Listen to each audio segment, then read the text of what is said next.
হ্যাঁ, মেলায় আসছিলাম আমরা। তো মেলায় আসেন আসলে কত বছর যাবত? আমি এই মেলা তো আমাদের ছোটকালের ঐতিহ্য। আমার বয়স যে সময় 5 থেকে 6 আমার মনে পড়ে আমার বাড়ির গার্ডিয়ানের সাথে হাত ধরে আমি মেলা আসছি।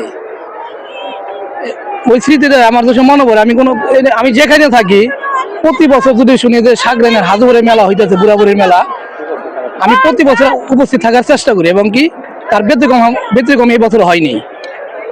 আমি জানতে চাচ্ছিলাম যে সেই ছোটবেলায় হাত ধরে আসা আর এই বয়সে বন্ধুর হাত ধরে আসা মধ্যে অনুভূতিটা কেমন আর কি? আপনার এই অনুভূতি তো অনেক অনেক ডিফারেন্ট। ছোটবেলায় যে সময় আমি হাত ধরে আছি ওই আনন্দটা এখন আর পাওয়া যায় না। তারপরেও আনন্দটাকে মনে করার জন্য, স্মৃতি ফেমে ধরে রাখার জন্য আর কি এখানে আসা। এখানে যে সময় আসি ওই স্মৃতিটা মনে পড়ে যায়, এটুকুই। তো মেলায় আসছেন, কিছু কিনছেন নাকি? আমরা অবশ্যই কিছু কিনি নাই, কারণ এখন মেলা আমার ছেলে আসে। আমার ছেলে যে এখানে সাগরানের মেলা গুড্ডু রাইতেছে, আমি নিজে দেখছি।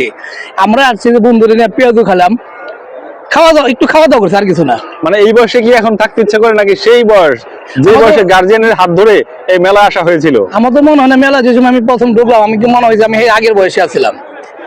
মনে হয় না যে আমি এখন বড়। আমার এই ছোটবেলার কথা মনে পড়ে। ওই দিনটা আমি ফিরে যেতে মন চাই। অনেকদিন পর এখানে বন্ধুর সাথে মেলায় আসছিলাম, এখানে কিছু খাওয়া দাওয়া করলাম, এখন পেঁয়াজি খাইতেছি। ধন্যবাদ।